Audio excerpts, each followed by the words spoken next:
Some other people maximize their problems.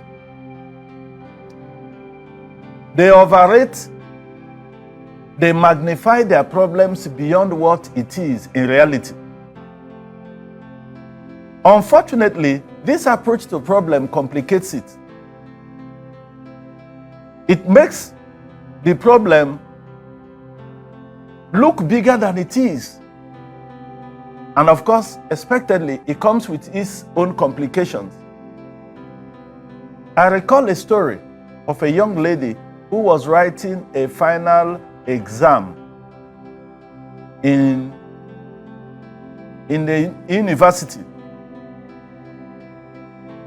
She became overwhelmed by the demands and the rigors of the preparation for the exam.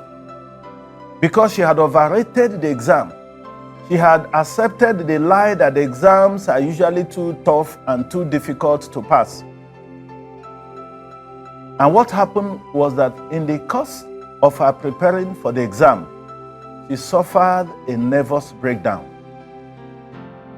She went into depression and she never finished the exam. And so some people respond to life's problems this way. They overrate their problems. They exaggerate their problems. And what happens is that these problems become too magnified in their eyes, in their imaginations, that they never come to terms with how to deal with it. I read a story about a certain exam in a country like Singapore. It is a qualifying exam to go to their universities. I understand that it's usually very tough. So it's a very difficult time for many young men and women who sit for those exams. I was told that a significant number of the applicants, students who write those exams, never get to write it because they suffer nervous breakdown. And usually it's because they've magnified the exam beyond what it is. Exams are meant to be passed. Exams are meant to be written and they are supposed to be passed.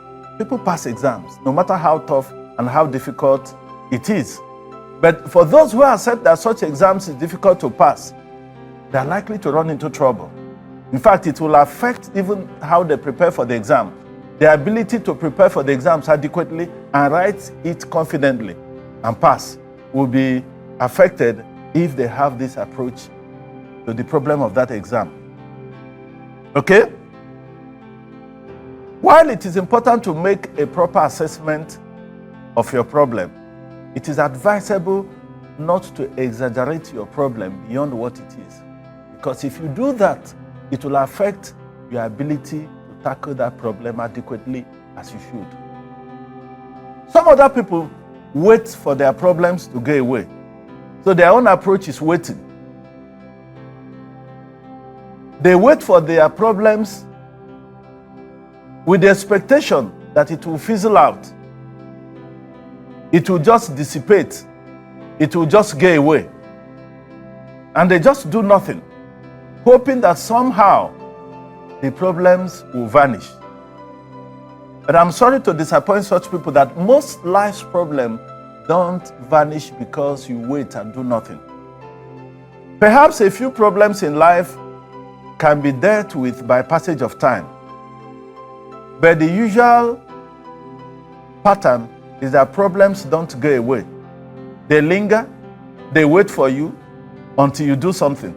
As a matter of fact, most life problems get complicated the more you wait for them to go away.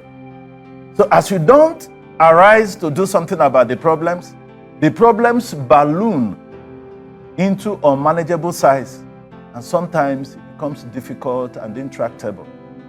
And so we must learn that waiting for our problems to go away doesn't solve the problems. Yes, a few medical problems can be outgrown, but in most cases, they wait for you to deal with it. And if you don't,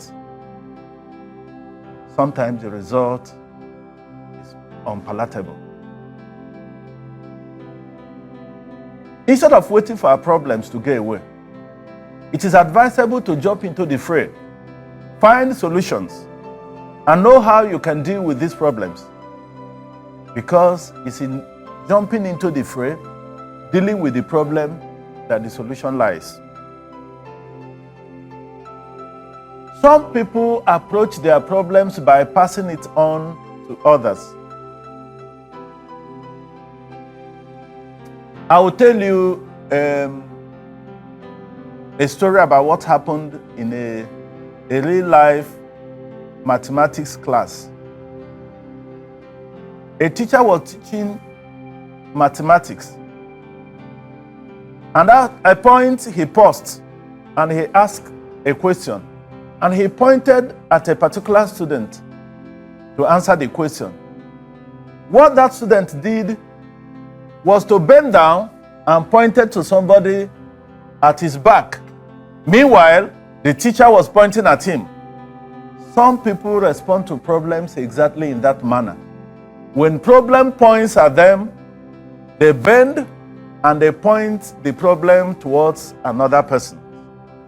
Unfortunately for them, problems don't respond in that way.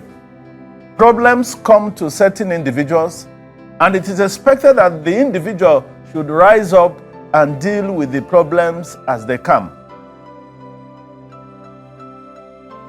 I was told a funny story about a young man who had 4 children, and at a point, the 4 children were not going to school. And when he was asked why the 4 children were not going to school,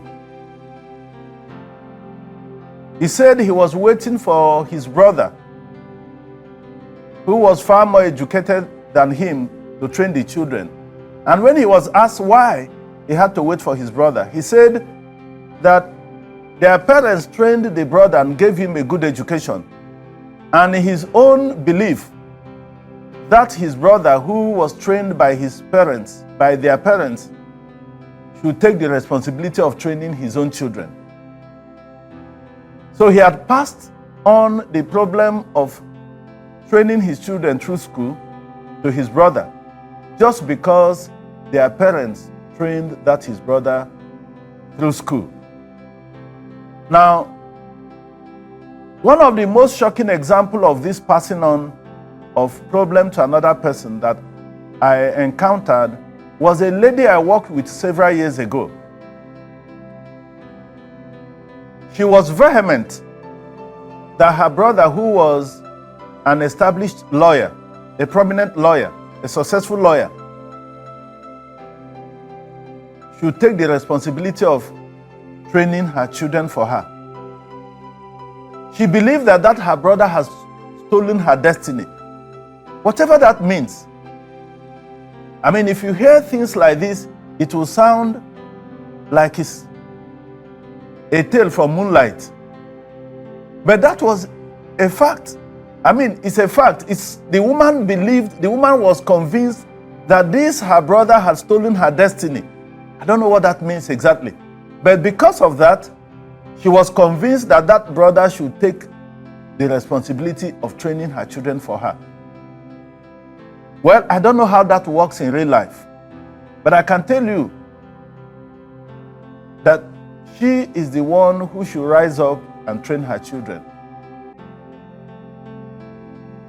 I don't see any reason why the brother should be the one to train her children for her. God enabled her with her husband to have children, and those children are their responsibility to cater for, not her brother. And so we should come to terms with this, that in this life, our problems are our problems. They are not other people's problems.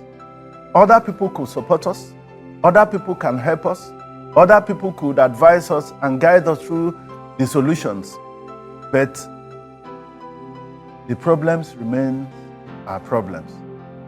And those who try to outsource their problems to others, they never get any solution.